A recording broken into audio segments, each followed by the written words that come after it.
What's the banking system that this country uses? What's the banking system? First question is, the man, what is money? And is it real? Two types of money. And anybody who brings out a £10 note loses the argument immediately. Yeah, what's money? What is money? Fiat currency versus commodity currency. Yeah, I've got my ADSB thing on. You ready for this? You're going to tell him what it is? So commodity currency is currency that's linked to a commodity, like gold, for example. But most of us don't use commodity currency anymore, we use fiat currency. And in the 70s, the Americans moved away from fiat, commodity currency, gold. Yeah, they moved away from gold and it became fiat currency. Oh, there it is. There it is. Same one. Sorry guys, Lancaster bomber. There it is. You track it on the I've radar. got it on the radar. Yeah, I've got it on the radar. Lancaster. I've got it on the radar. The Lancaster, I've got it on the yeah. radar. I just picked it up from Cleveland. Right, that's it. I'm out of it now, Andy. That's it. I know nothing more about money. Flying around Germany for 70 years. It's only No, that's it. No, it's not There quite might be right. He's going to Germans explain here. how debt works. Maybe Germans, they might think it's still going. You're going to bomb us. You've got to talk about debt. Look, Royal Air Force, Lancaster, heading 172 now, so it's heading south. Come on, talk about the Jewish moneylenders and how we ended up with fractional reserve banking and how we ended up with debt-based. See what I do. Please go. You do a speech. short No, history you of do. money. Speak. Come on, I've done my history of bit. I did my fiat commodity currency bit. Yeah, but it What starts does fiat too mean? late. It's It's Latin and it stands for small, let it be done or something like that. small car. That's good.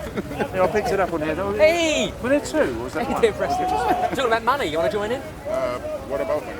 Yeah. Well, You have to put £10 in to talk about money. James, nothing Ian, personal. we need a Jew in this for No, talk you about don't money. need a Jew to talk about money.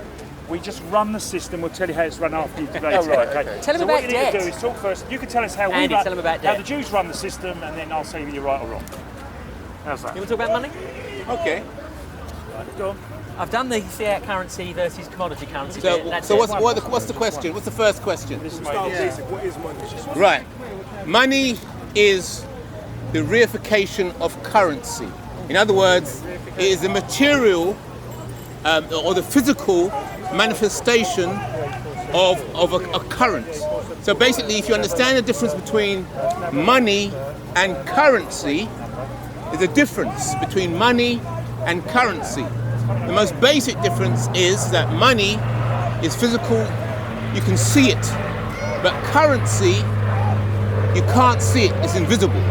Yes? Currency is invisible, money is physical, you can see it. So, people are always talking about money, I've got bills to pay here, bills to do this, to do that, money, I need money, but they never talk about currency except when they're going on holiday. And they have to start dealing in the exchange rate. Does that make sense? That makes sense. Yeah? You won't hear anybody sitting down in their pub talking about currency, very rarely, well, unless you're in the city of London. But most people talk about money. But the real issue is currency, and that's where the power is. So the movement of money, or the movement of the physical, whether it's gold... And that's gone. Huh? We're not backed by physical anymore. Whoa, we're going to Haven't see. been for quite a few decades. Well, watch this. So, first of all, I made it clear, Conspiracy theory coming on. currency is invisible, money is visible. So, if you're going to move money from one place to the other, it could be gold, you need a ship, yes? It could be gold, it could be people, because people can be used as money, yes? It could be shells, it could be wood, anything can be money, but it's currency. The movement of currency is in the realm of magic. Now I sound like I'm talking nonsense, but think about it. Think about it. I'm nodding. How does money work in this country? The way that money works, It's based on the fiat system. that's right, but the fiat system is still faith, isn't it? It's still invisible. Describe what the fiat system is, because a lot of people might not even know what that actually means. Yeah. Well, the fiat system is basically the manipulation It's of money, faith. Yeah, it's money People's that has faith. no intrinsic value. Yeah. Well, I wouldn't say it's money with no intrinsic value. That's exactly what it is. It's based on confidence. Yes, but Give a demonstration of how it works, there's to make people get a better understanding. okay. So How do we make fiat currency? right. So for example, let's say that this bottle is a vessel, and then within it there's water. Right, so you can move the water between one vessel and another. So currency works the same like current or electricity, or when you go to court they charge you. Yes, charge. Same thing. Charge, current. It's a flow. It's a movement. Yes, of energy between certain physical things that have been decided. So currency deals with value. Does that make sense? Value. So you manipulate the value of things with a currency. So a pound coin is the same today, tomorrow, next week, more or less. Yes, it's a physical thing. You can see it. The pound coin doesn't get bigger or smaller every time you exchange it, does it? No, but the value of the confidence changes. Right. So that's a different energy. I wanted a scenario of that would explain the workings of fiat currency. For example, if I wanted to get a loan from the bank, how does that whole system work? Okay. So. We need the banker over here to describe it to you. Okay. Yeah. He'll explain how debt gets passed around. Okay. So. Well, maybe we should explain the basics. Before, when someone had a pound coin, it literally meant they had £1 worth of gold. Yes, that's right. But those days are gone now, so you can have £5. In the old days, it meant you had £5 worth of gold. You could actually hold what you had. Silver. It was silver. It was tangible. Yeah. But in layman terms, that no longer exists. So when you have £5 now, as you were saying, it's based on Fiat, yeah, or faith, Faith. faith and belief. How did that change come about? All right. So basically, when somebody said they had £5 and that you believe that they had £5 of gold, when they start lending, and they wouldn't show you what's inside the bank, they wouldn't show you what they've got hidden in the back. You just go by their word. They say, "Well, I've got £5 of gold in the back there." So you're beginning to trust the person who is speaking to you. So they can say, "Okay, we're going to lend you. I'm going to write a note and lend you £5." But you never saw the gold in the back. You didn't ask to go and see the gold in the back. So once you've moved and you've walked away, somebody else comes in through the door and says, "I need to borrow £5." You can write another note and lend out another £5 because that person still hasn't seen the gold in the back. Isn't there no regulation to make sure that what you say you're going to give, you're able to give, and you can't say you're going to give more than you're Oh, well, able to then we're moving into a higher level now. You know, regulation, who are the regulators, who's paying them, where are they banking? You understand? Because so in we're moving layman to a different terms, level. if everybody went into, say, NatWest to get their money out, That's right. NatWest wouldn't be able to give them their money out. That's right. So if you went, That's legal. That's a run on the bank. well, that's a lie because you believe your money's in there. Yes. So if everyone says, "Listen, I want to take my money out of this branch," the branch will say, "No, we can't," and they'll shut down. Yes. Because the truth of the matter is your money isn't there anymore because what they've done, they've started doing a number of things, which is nothing new. They trade your money. They add interest rates to help themselves make a profit, and they move the money, the currency or the money to different places. So it's not physical, it's not tangible, it's now electronic, and the derivatives that they use, I think he was going to talk more about it. And they even have things like a supercomputer where they add numbers onto it so they can actually facilitate and push money out, which So they doesn't just actually make money out of nothing. Yes. Yes. So It every goes back. time they does that, the money that's already in circulation, the value must go down. That's right. So therefore, you mentioned the word value. So remember, at the beginning of the conversation, we talked about money and currency. You've got to understand the difference. So the currency is a faith. So you believe that the person has gold in the back of the bank. So when they write you the loan and they give you that piece of paper, so it's still belief, isn't it? So the whole currency so value is related to belief, which is related to currency, which is a currency flow. So it's a flow of faith, which goes back to the word fiat. So fiat, currency, faith, belief, All of that is in one section under currency. And The physical is another thing altogether. Actual money. Could be people. I'm not a banker, so I can't give you the exact terminology, but you asked the question in regards to them putting the money out there. When they want to control the money, what happens is when you spend the money, it goes back into the system, and what they do is they burn the money. Like every day or every week, they used to burn large amounts of cash because they didn't want it circulating out there because of inflation. So there's a company that's been given the contract to make money, to print money, and it's a company called De La Rue, D-E-L-A-R-U. That's right, De La Rue, that's right. And they're based in Basingstoke. Now, they also make money for a whole host of other countries across the world. They're clients, other countries are clients. So they go to De La Rue and they say, can you print this money? And then De La Rue do. You can't just walk into De La Rue. Top security. That's right. They make the money and then it gets transported around. De La Rue, that's right. They make the money, they circulate the money, they destroy money at the end of the day to prevent inflation. That's what But can I just hold you there? He's mentioned the word money. But just to clarify, what it is they print paper vouchers. Money can be anything, you understand? So it's the vouchers that they're printing. They've been given permission to print the paper vouchers. And then the paper vouchers, by the time the paper vouchers come to us, we see that as money. Yo, how's it going, man? Good. How's it going, How you man? doing? We're discussing money Just here. a short We're discussing money. It's all right. Are you looking very Ukrainian? Yeah, okay. Yeah, back to the focus. Yeah. Any more questions? There's certain terminologies that the banks use. I know there's one called fractional reserve banking, and there's quantitative easing. And basically, these are a number of ways in which they can prevent themselves from running out of money electronically. Because, like I said, the days are gone by. You don't have to walk into a safe to see loads of money anymore.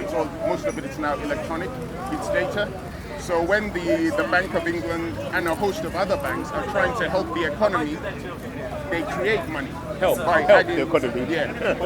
I don't know if that's help. Who regulates all of this? There are The gangsters, simple as that. Simple as that. Gangsters. Just like the LIBOR rate, L-I-B-O-R. They used to decide the value of gold, the LIBOR rate. So they used to ring around their circle and then decide the value of gold for the day. So check it out, LIBOR rate. And then who regulates the price of gold? So do your research. LIBOR rate. Gangsters. You're looking very Ukrainian, yeah. Yo, what's up, my gangster? Yeah, that's right. Brother. The real gangsters. The real gangsters. Give me your money. Eastern European comrades here, they are all a bunch of mafia, Russian mafia comrades. He's going to tell us some more about the bank. The real gangsters, they deal in currency, not money. Banker. Jewish banker, come on in there. Explain money lending. I'm leaving What's a Jewish bank? What did you say was a Jewish How would you bank? say? We mentioned Explain money I work in lending. the financial sector, it's slightly different. In there, come on. So can you describe how the British financial banking system works and how it's regulated? Well, it used to be based on the value of gold, didn't it? It used to be an issue where I promised to pay the bearer by demand, on demand, which is what it says on every banknote. Technically was one for a pound of silver, wasn't it? It doesn't exist now. It's based on the value of debt. It's to do with debt swaps. So he owes me money, and I borrow from him based on the debt that he owes me.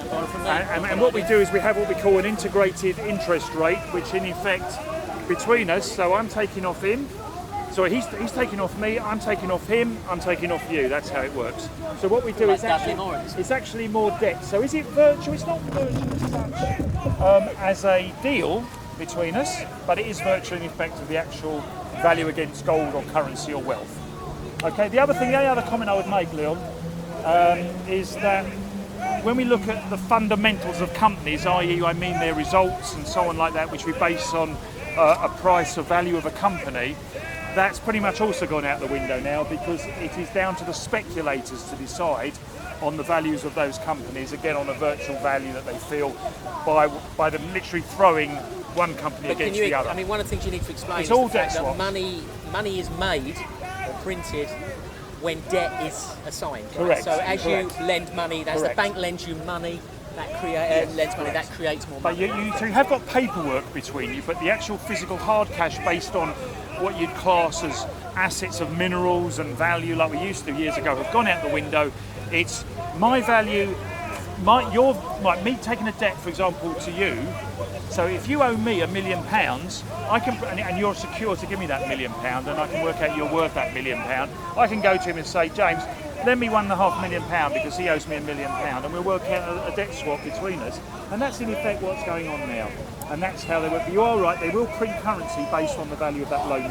Can you explain more what fractional reserve banking means? Or quantitative easing? Yeah, well, okay, so what fractional reserve banking is ultimately, it goes back to sort of money lending. So if you deposit stuff with me, I can loan it to other people, but what I actually do is I loan more than you give me. Loan more to other people? Yeah, 5 times, 10 times, depending on how much the fractional reserve is. So if the fractional reserve is 20%, then you give me £20 and I loan out £100, which is effectively printing £80 worth of money. What you're doing is a multiple value. You're doing like a leveraged value based on the initial. So what does that do? The consequence of that is you get inflation, because that devalues the money.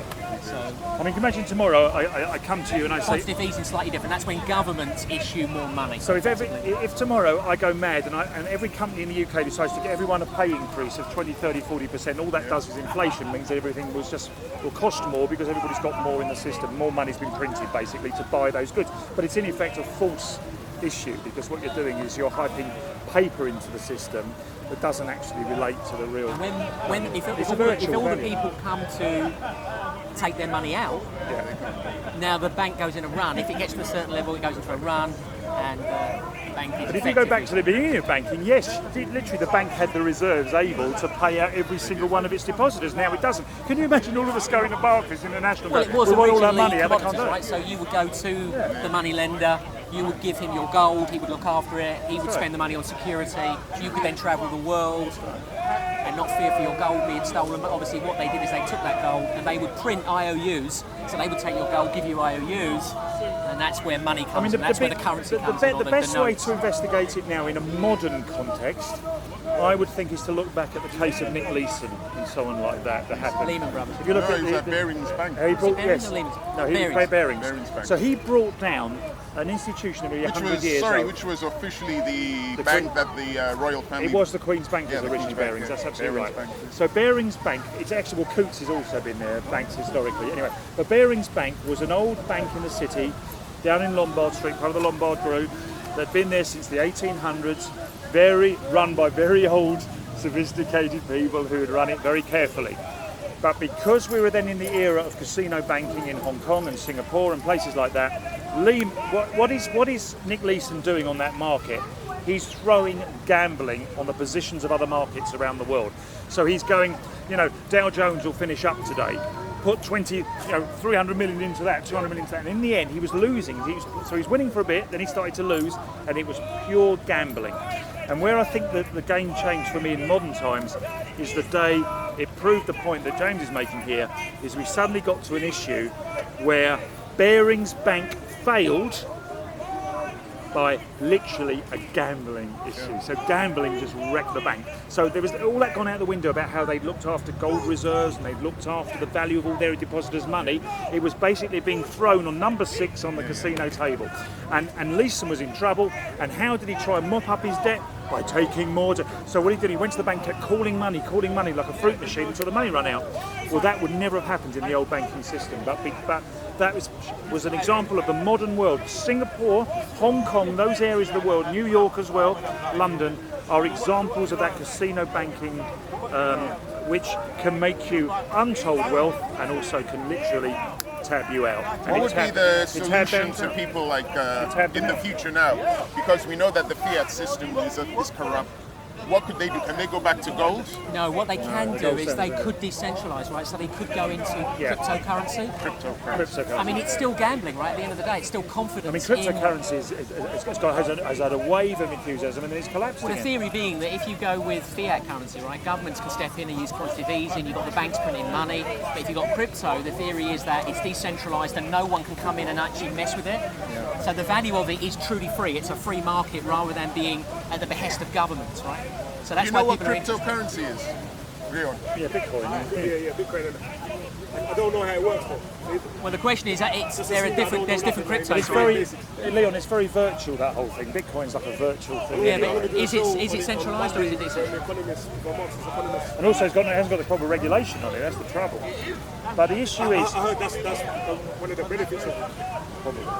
And I'm going to make, you made a very good point. In comparison to how the current financial system is. Right. Well, the current system, fiat currency doesn't have any intrinsic value, and nor does crypto. Right. The difference is that crypto is decentralised. That's what gives it its power. You're not at the behest of government. However, the biggest banking crash... Is the banking system controlled by the government right now, though? To an extent, yeah. I mean, they've got an independent bank, but to an extent, I mean, the bank's remit is to control interest rates, right? You know, the Bank of England controlling interest rates. That was because of Gordon Brown. When Labour came into power, he gave the Bank of England the power to control interest rates. What happened was before... So about everything being tied to the American dollar? Right. Well, it used to be sterling. Everything used to be tied to sterling. What he's saying is absolutely right. Prior to Gordon Brown coming in, the interest rates were thrown around like a political football. They used interest rates. The governments and the political parties of that day set their manifesto based on interest rates. So what was happening? It was all a political football, wasn't it? That's why you had the issues of the Thatcher years and so on like that. When Gordon Brown came in, one good thing he did do was he put interest rates into the hands of the Bank of England. So suddenly the financial institutions were running the interest rate, what is best for the nation, not what's best for the Tories and Labour and so on like that. The issue, though, is interesting about regulation.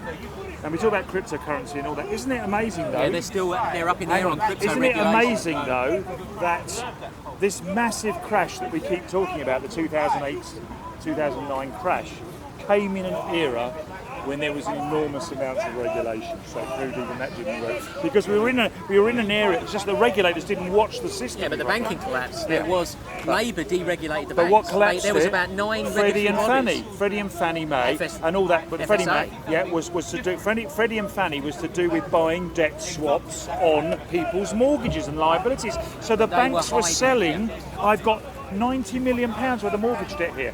Doesn't matter if you can collect it or not. I'm going to sell it to this bank. Yeah, but explain why those mortgage securities are in tranches in the first place. Well, they're securitized, aren't they? They're securitized. Different banks buy each other's debt. Again, it's debt buying. So the way that the mortgage lenders worked and the way that the mortgage banks worked was they bought and sold each other's debt.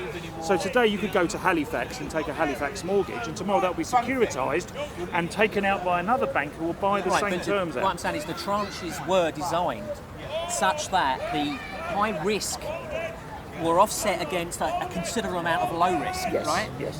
But what they did is they started hiding these things in tranches, and they were greater amounts of high risk. So they were lending to people that really could never pay it back. And eventually that was discovered. And sorry, if that's your point, I agree with you, James, and I'm going to agree with you because... And they were able to do that because the regulatory bodies were taken away by Correct. New Labour in the case of the UK. I totally agree with you. In 97, I totally agree with you on this, James, because my biggest thing, and I've said it many times here at Speaker's Corner when we've debated this, is we went from a point where we were lending to people that won on equity gold, you don't have to disclose what your income was, anything. They were just lending on the value, the virtual value of these properties. So suddenly, I could suddenly say, I get some surveyor come in and say my house is worth £500,000. I'd have a lender say we're going to give you £250,000 against that today. I don't even need to know your income. I don't need to know where you work, what you do, anything, what your record is.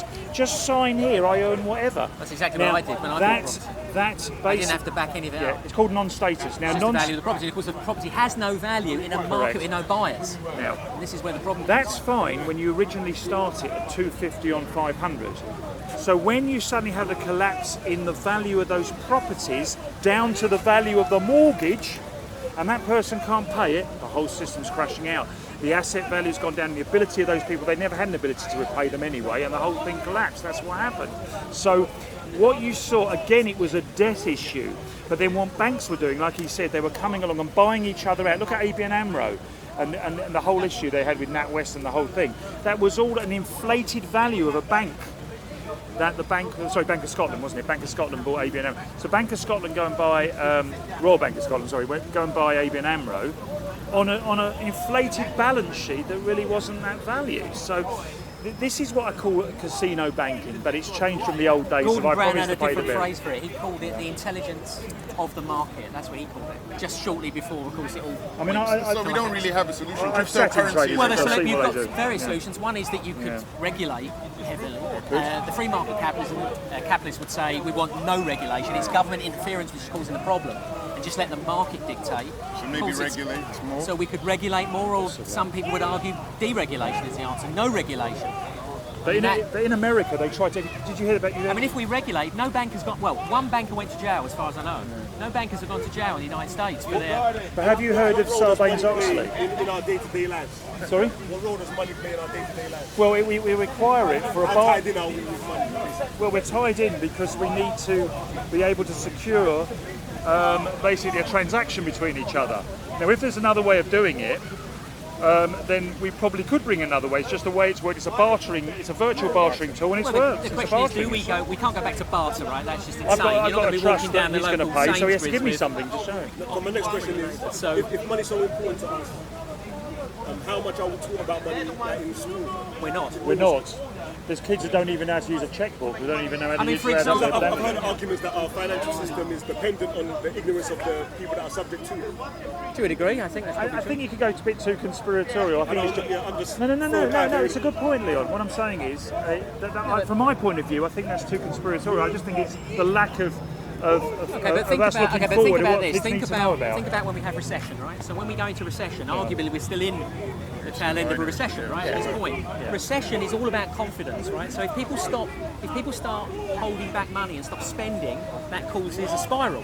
So in order to get yourself out of recession, you have to spend money. It's counterintuitive, right? So if individuals are sitting there saying, "Oh my God, the market. I mean, I'm worried about my job," they start holding back money. If they hold back money, then other people lose their jobs, and it just spirals and spirals and spirals until everyone's out of work. The government does things to make people spend, like your savings. They reduce the interest rates on the savings, so you're not making money on your savings. There's no point in saving. Yeah, so you're forced to use the money. They then try and push money out into the market with their supercomputer, adding zeros, and then they get De La Rue in Basingstoke to print more paper and flood the system to try and put money out there. That's the other thing that they do. I mean, I would say one of the So before you go in, how do they do that though?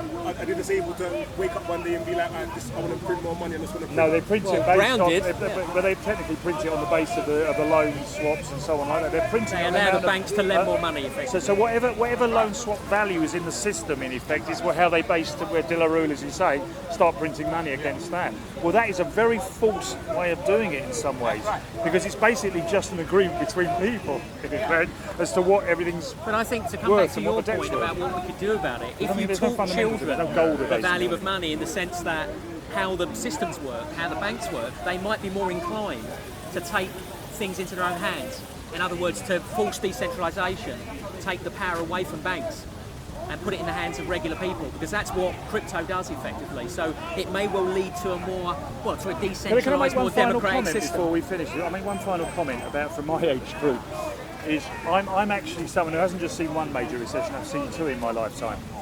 And what I found when the second one was coming round, we hadn't learned from the first one, because the first one I went through in the 1980s when I was a first-time buyer, right, as a young guy with my wife at the time, we're very young, we bought our first house, is we were in Thatcher's era where we were told to buy our house, borrow on your house, build your business and whatever. So what do? We take our house, we borrow to literally to the top level of it, all the banks were throwing money at us. 10, 15, 20 years later, I'm sitting back as a much older person watching this all happening again, because the property prices went up to the top and the lenders made exactly the same mistake they'd made 20 years before, which was lending against the value without asking questions again. So non-status wasn't a new thing. They'd had it 20 years before and it caused the previous. Short-term gain, So basically. what I'm worrying about now is, watch again. We talk about regulation, more caution. The only way banks can survive is they have to lend money. They have to lend it. So there does come a point where they start to drop their own rules and regulations to try and bring this in they again. make money on At the arbitrage. moment today, we are sitting on what I would say is the top of descent point. Again, we're at very high levels on stock market, property values or whatever. And my thing is beware, watch, because I'm almost seeing what I think we're on a come down point like we were in the last 2 previous recessions for the same reasons. People are starting to lend against asset values again. And those asset values are not really real, they're just what someone decides they are. There is a school of thought that That's what I want to says say on that. every time a political leader in his country tries to regulate the banks or takes the power away from the banks, he ends up being assassinated. Andrew Jackson, Abraham Lincoln, what's the other guy there? The British Prime Minister. The only one that's ever been assassinated, and I can't remember his name. It came up the other day. What's his name? Percival. Percival, wasn't it? Yeah, Was it Percival? Yeah. Yeah, you told me the other day. Yeah, It I was you did. telling That's me. why I forgot. I think it was something like that. I'll have to check it. We can always Google this. We can Google this. Because that was what Lincoln did in America. When the Civil War started, he went to the bank for money to build the army. They gave him they told him how much he would owe them. He said, I'm not going to pay that. So he then created money, which were called greenbacks. And he then supplied it to the American citizens and said that, and guaranteed them that they could pay their taxes with that. Greenbacks no longer exist in the US. Over time, they phased them out. And of course, he got assassinated way back in 1866 or something. And he was taking the power away from the banks. Andrew Jackson as well tried the same thing, but he escaped assassination. So when you mention regulation, banks don't like regulation. Have you heard of Sarbanes-Oxley? No. Right, Sarbanes-Oxley, have a look it up. Sarbanes-Oxley was a regulation that they were trying to bring in. It's only about 10 years ago in America. There was this whole dispute about Sarbanes-Oxley. And this was after the crash. Sarbanes-Oxley Act was to try and bring in severe regulation in America, or whatever, on their after the crashes of the 2009-2010. And pretty much it was kicked into the grass. Why?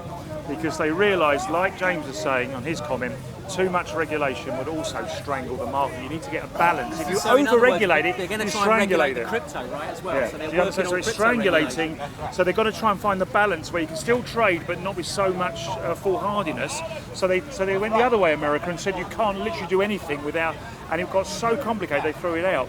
So what happened was Sarbanes-Oxley basically died, and why did it die? Because the underlying issues are still there. They still want to keep the old way going, and that's what's caused this. So you would argue that it's vested interest, right? It's all vested interest against the things, but that's what I'm saying. So we could democratise the market, right? Possibly. With decentralised banking, right? So once we get rid of the banks and we just move it into Why does the crypto, bank want to stop lending to you if it thinks it can do a trade swap that it can then? Because remember, it can get itself out of it by going, I'm going to sell that debt to the so-and-so. thing is, how do we move from fiat, which we use on a day-to-day basis, That's to the crypto? key. And when we're key. seeing it now, we're seeing services that are being offered as crypto exchange. Yeah. So you could go in and buy petrol with crypto and never have to exchange fiat at all. Yeah, but the reason that exists is because the powers that be are making money off it. So when you get to do something, if it works for the powers that be, they let you do it. Yeah, they're just not sure. So how going back to regulate it. buying gold and storing it isn't going to help you. Cryptocurrency could help you, but could also destroy you. The fiat system, as we know, is based on debt-based society. So it's still hard to find out what is the actual truth. What could we actually do for? I mean, one of the problems with crypto is how do you regulate the amount that's generated? So with Bitcoin, it's generated by electricity. But the value of debt is only as good as your ability to repay that debt. So I'm taking your ability to debt, and you could be terrible at repaying a debt, but I'm borrowing something off him because he thinks I've got security by What I'm holding saying your though note. is with crypto, That's a dangerous way to do that. With the most successful crypto, it's using a lot of electricity, right? So the problem there is it's raping the earth of its natural resources, right? To create this currency system. So we're going to come up with something that is not, is not resource intensive. You must have seen this already. There was a bubble, like there always in these new I'm supposed things. to be a lefty. I don't know why I'm promoting money. But there's always a bubble when they first bring in things like Bitcoin and all this sort of thing. So there was a bubble, and it went to extreme amounts, right? And now it's just started to drop back, to come back. Why? Right, but that's the market, because right? it's So a it just hyping. finds a It's a level. hyping. It's just like hyping of stocks and shares and so on like that. There's only got to be a little discussion in the markets tomorrow, and the Right, but position the the theory FTSE is, goes. it's It's built on democratised. sand. The whole thing's built on It's sand. democratised and it's not affected by regulation. That's the built on most sand. important thing. It is ultimately built on sand. You're right. It's built on sand. It's built on confidence. Confidence, which That's it. is sand, because we proved it. But the casino banking thrown in on that, in that same rationale, has caused mayhem. So then, Leon, We're which none the system wiser. are you going to go for? Which one's he going for? Are you going for I'm the... trying to learn all of this, like it's all new. Like money, I always used to wonder how does money actually work? And I'm doing my research now by picking people's Well, Leon, phrases. tomorrow morning, It, James and- ultimately, it works because we have confidence in it, right? So if I give you money, you have confidence that the goods you're giving me, you've got your value in money, and you'll be able to buy other goods with that money. It's just Leon, can you confidence in be its at value. I Barclays don't Bank? Can understand you, though, why can't I make my own money system? It's actually illegal. It seems like the way It's actually things are illegal running to print now. your own currency. It seems like the way things are running now, there are a set of people that are able to just print their own money and we don't use it. Like it don't seem like it's the same rules that apply for everybody. there are places, you could live on a commune, for example, where they give you a piece of paper each month for your work you've done on it, so you can go to the local store and buy your beer or whatever. They do have those internal things, but it's still based on the same principle of... Anyway, tomorrow, James and I are going to go and try and get a pound of silver. Yeah, we're going to go and get a pound of We're going to silver try and get our from the Bank pounds. of We're going to England. Bank of England tomorrow with our pound note and say, you promised to pay the bearer. Is that even like Independent. that's independence, nothing to do with the British people or English people? It's the Bank of England. Yeah, it controls it. It used to be independent. Gordon Brown sold all the gold reserves. In so this that's country, actually- It's independent. it controls interest rates in this country. Yeah. But like I said, I heard that everything's dependent on the US dollar though. Yeah. So again, it's How does that confidence. work? Well, years ago it was Well, confidence in it was all sterling. on, the Lombard banking was based on the British pound at one time. Lombard banking was all based on it. All I'm going to say, one more thing, on every dollar note, it says in God we trust, okay? So I'm going to say in God we trust and all others pay cash. When you trade currency, you're effectively trading dollars. So if I've got yen and you've got sterling, we are both buying dollars, or buying and selling dollars, right, for each other. It's just the dominant currency is confidence again. The confidence is in the dollar. It's not in the sterling like it used to be. What was that? How did that transition happen? You have to speak to an FX trader. I'm no expert. It's in really it. trading. I'm sure you could look it up. Right. But to my Without mind, it's boring just you, simply Leon, in confidence. 1979 I go to New York City. 1979, I was 19 years old. I'm just giving away my age, right? I'm in New York City. I go into a branch of Chase Manhattan Bank. Very famous they were at the time, Chase Manhattan. I go in there. I've got £100 sterling on me, and I wanted to change some money. And the guy said, sorry, there's only a £50 limit on. We can't give you any more than £50 on this branch. That was because there were currency restrictions at the time. It depended, and there was no confidence in the American system at the time. So now that would never happen. Now I couldn't Even though it's not backed by gold cash in anymore. more than £100. Well, actually, It the was best Nixon. currency is not the gold nor silver, it's copper. At Copper. the moment, the Copper. real money value, Well, stock, you mean? Assets. copper is Yeah, you know, copper is it's worth a like- lot of money. Yeah, it's worth more than gold and silver because it's all construction. Is that all right, Leon? Is that Every okay? kind of gutter, wrap. piping, Thanks, James. plumbing, Thanks for the all copper. Thanks very Cheers, much. Preston. Thanks a lot. Very Why are you interesting. going away? We're done with our money Why are you talk. going away? You don't want to hear me talking all day, do you? No, you're okay. It's, the floor is yours. The floor is yours. No, we've You've been got copper debating. hair and you're talking about copper. We've been debating, so I have a little break now. I'll come back in a minute. Yeah, okay. That's good. That's good. So you can ask me any That's question. what you wanted. Yeah, that was good. I was asking about what is money and how does money work. Yeah, money. I'm behind the mic, right? Money came into existence since the Greeks were before there were the Babylonians, but the Greeks were those that printed the most of money. And it was a major trauma for the people back then to deal with the idea of money because it's an abstraction. They were to use to say, okay, I give you 10 apples, you give me 2 cabbages. You know, it was all based on exchange. Mostly food, for purchasing food was based on exchange. When they had to figure out that a banknote worth 5 drachma was the equivalent of 2 apples or 10 apples or 2 cabbages, then is when the trauma came into existence because they thought, how can we continuously abstract between the real value in commodities with a piece of paper?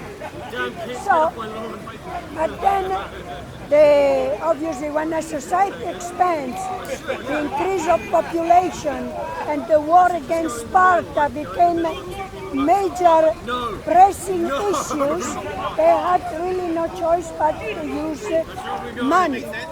Nowadays, money has been somehow taken over by cryptocurrencies. Cryptocurrency is a currency that in itself has not international value like the dollar. Dollar is an international currency and has got, you pay, the trade between nations is done in dollars. Now, the temptation was to have cryptocurrencies to overcome the problem that the dollar creates. Because, yeah, okay, so I'm answering questions about money. What is money? Money at the moment is debt. It is debt. And what is debt? Debt is strictly deceivement and enslavement of people that use money that is not really in their pocket or is not from their paycheck. They use credit cards. Once you are enslaved to a bank through credit cards or cryptocurrencies, whatever other things they come out with, then you don't stand a chance. As individual, you get into the spiral of indebtedness that has caused so many people losing their house because they couldn't keep on honoring the mortgages. And at that point, when you lose your house, you lose your self-confidence, your self-esteem. You are not a human being anymore. You are prepared to be a beast of burden or whatever starvation wages. And that's how the money system and the money hegemony over the world is enslaving the plebs. The plebs are those that don't have enough education to escape the debt trap. Did I answer your question? I was giving an overview from the Greeks were the most successful in printing money, were virtually the first. To today, whereby money is debt, money is enslavement, and is something that can only be overcome, the enslavement, through educating people on not going into debt, not using, anything that is beyond their means. And now you see people, Nike, Adidas, all nicely dressed because they want to appear what they are not. When I come to the park, the first thing I tell people, I say, if you want a free society, free speech, free thinking, start understanding banking and money, and economics. If you don't understand those three issues, then you will never be having a decent existence because you will lose your self-esteem and you will be very easily exploited. So when you talk about money, think about the suffering, the bloodshed, the millions that have died because they didn't know how to handle money, they didn't know how to create their own net of security. They keep on having children because they are scared of old age, and having children is to them a warranty of securing an old age, to instead of a pension they have children. And those children actually, because they are born in a poor third world country, they tend to immigrate. So, and once they immigrate, they hardly ever have enough money to send to their old aging parents. That is the tragedy of not understanding the trap the money system has imposed upon all of us.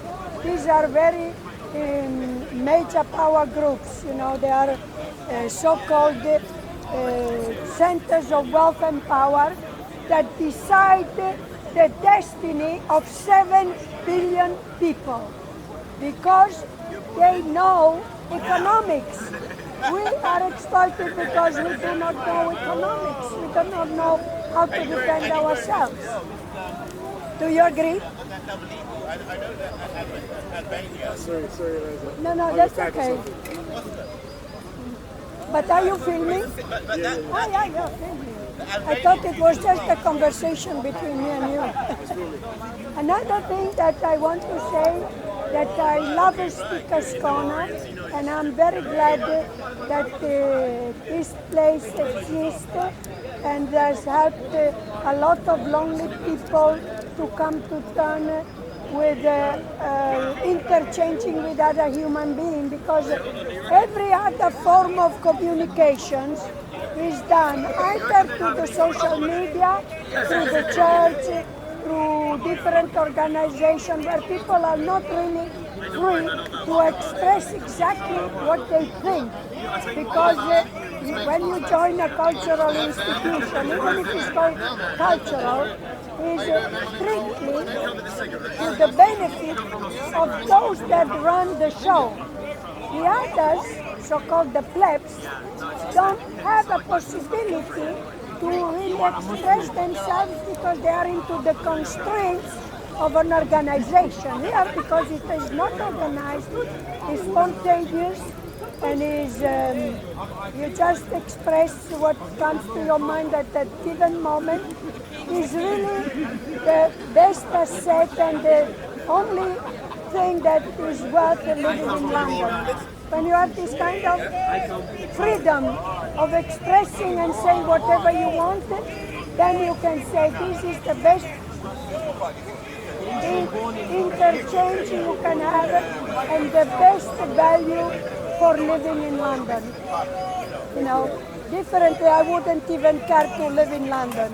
It's expensive, it's got lots of hate groups, but this is worth living in London. Thank you very much. Come take over everything from your melody. Man, say it straight. Man, don't listen to BBC. Man, don't listen to ITV. Listen. Content everything. Hi, how are you? I want to ask. Quran claims 68:4, and indeed you are a great moral character. This